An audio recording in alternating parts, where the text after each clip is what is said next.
So you wrote an amazing blog post on rape culture in Thailand, and it actually got picked up by Thai media all over the place. So can you talk a little bit about that whole thing?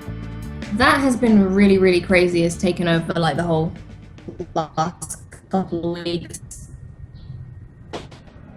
I had this idea for a post in the works for ages about Thai soap operas and how they have a lot of rape scenes, but not just rape scenes, but usually at the end of it, the couple will fall in love and like live happily ever after. Like it's not portrayed as like a terrible thing or a crime. It's largely like normalized. And these shows, this isn't just now and then. This is all the time. These shows are on every night, and these episodes are on so frequently. I think there was a survey that said something like 80% of the soap operas have these scenes, which is kind of ridiculous.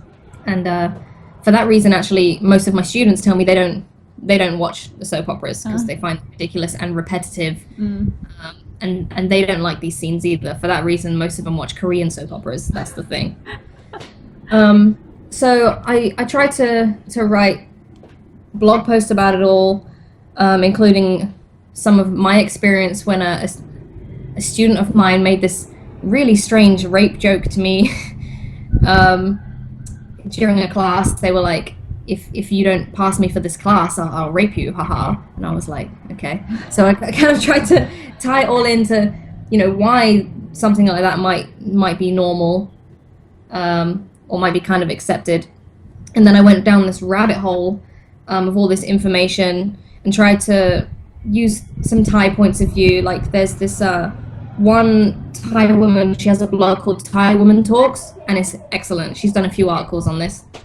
So I used some of her information. There was a study of some students at ABAC University. They were presented with like different scenarios, all of which are rape, but maybe sometimes the girl went with him beforehand, or maybe she decided halfway through she didn't want it, or something like that. They had all these different scenarios, and they took all of the feedback, or what those students, both male and female, thought about them, and the responses were just insane. Like one of them said, "Oh, this in this situation, the girl consented to be raped, or she deserved it, or the guy had to rape her because if he didn't, he would have lost his dignity because he didn't finish the sexual act." And it was just crazy. So as I was writing it, I was realizing how important it was, but I had no idea that it would like create such a whirlwind. I think it was kind of quiet for 2 days, and then I don't know what happened, but I woke up one morning and on Twitter it had like blown up, and it got shared like by lots of Thai people. And that was the surprise to me, because as far as I know, Thai people generally don't read my blog. Right. So I don't know what happened there. So like on the first day it had something like 8,000 views, and I was like, well, that's kind of crazy. And then the following day was 65,000. And it had been shared by this Facebook page called Drama Addict, which any Thai person will know is huge. And from there, it just went crazy. It got picked up by some really, really popular Thai websites. One of them is mthai.com. One of them is Pantip, which is like a forum, but it's huge in Thailand.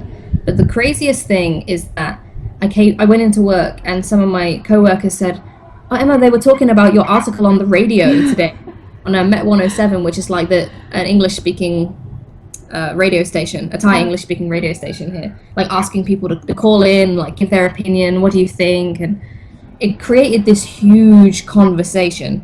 And when it first started, I was worried because I thought,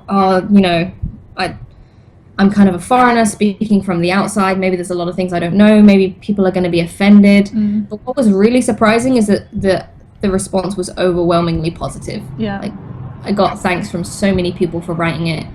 But I'm not the first person to talk about this. There have been Thai people who've written articles about it. And one Thai woman, she did say, she goes, I'm so glad that you got this huge response, but it's also sad that when Thai people have spoken about this, they haven't had the same response. It's just kind of been swept under the carpet. Yeah. I have no idea why that is.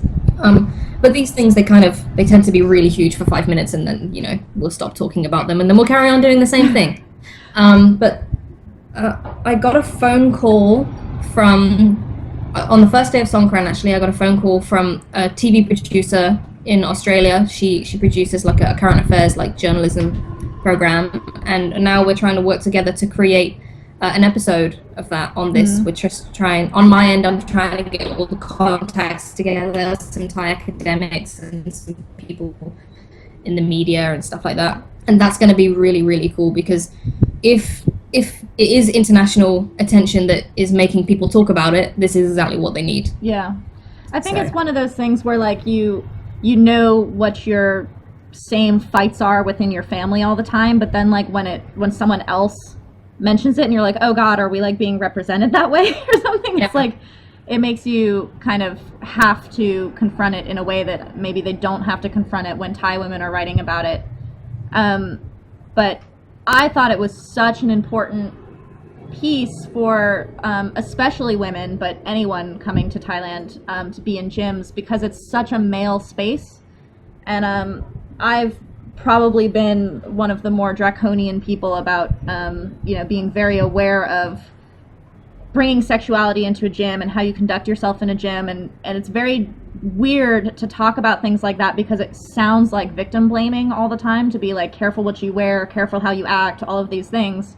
But I think being aware of the signals that you don't know that you're sending, and then the expectations of what those relationships can become, kind of thing. And when it's something that's so ingrained into the culture, that's something that people kind of internalize and don't think strongly about, the way those relationships manifest themselves, you may not have legal help if something gets cross-wired. Like if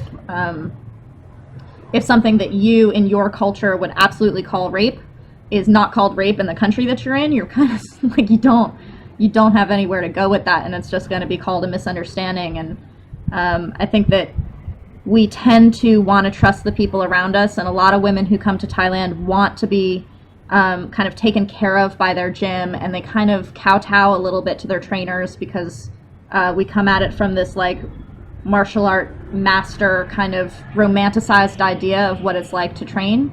And I think that can lead to situations where advantage is being taken in a dangerous way, and the signs come way early and you ignore them to the point where it becomes really, really too late. So I thought your article was one of these like must read without it being a like, you are going to be attacked in your gym kind of things, because that's not true either. So yeah, I mean, and like what you said about you may not have legal help, I mean, the scary thing is, even if it absolutely is rape, even if you've been violently raped and if you've been murdered, we've seen that action is still not taken in so many cases. Yeah, so because they knew each other, so it's like it's scary, honestly. It really is, yeah. So what is your you've talked to this Australian radio station or TV station? TV series, yeah. And are they going to be interviewing you on the phone, or they're going to send someone out here, or? They're going to be bringing people over. They've asked me if I'm willing to talk in an interview. I said absolutely. They've asked me to find anyone else who is, if they have a personal experience they'd want to talk about, even anonymously, to do so. And I think what's really great is what you guys have just started doing on the forum, which is like created like a way for women to anonymously post there, which I think is really, really cool. Well, this is something that I find really it's so delicate, because even though there are ways that women do have protection, and there are situations where like it seems really cut and dry, culturally anywhere in the world that's not the case. Like, women don't want to talk about their experiences, they're afraid of talking about them, they're embarrassed about it. And I think that even when you give people a level of anonymity, there's still this fear that they're not going to be believed, or that they're going to be blamed, or anything like this. And I recently heard about a gym owner who has been accused of sexually assaulting women who come to his gym. Like, he'll take them out for drinks and then they somehow end up in his bed and they're like, what the hell is going on? And it's one of those things where you're like, absolutely, you should talk about that and warn women about it. But the immediate, like, reputation issue of, like, accusing someone of something like this, and it, whether it's true or not, it's damaging in such a wide way that part of me is like, fuck you. Like, absolutely, you should tell everybody, and it should not be, like, questioned whether these women are telling the truth. But the other part of me is like, you can't just go accuse people of things and not expect it to have all of these other ramifications. And it's messed up that it's like that, because that means that women aren't going to tell their stories, and they aren't going to tell other people, and they're not going to warn other people, and they're not going to be protected in telling their stories. So I think that having a place where women can speak largely to other women, which is a level of protection to itself, hopefully, I'm hoping it's going to be helpful and meaningful to those women who haven't been able to use their voice. And it, it doesn't have to be like the most severe things either. I think that women are uncomfortable talking about things that you honestly shouldn't even be afraid of talking about, but it's in the world it's difficult to share your voice. So yeah, absolutely. And a lot of these women, they feel like if they talk about it, they're going to be ostracized, and there was a case where a Thai woman, she actually left Thailand. She was fired from her job after reporting her rape, and she left Thailand because she felt like she couldn't live here anymore. Wow. Yeah. That's very sad. Yeah, Liz. They're coming in to fix my aircon.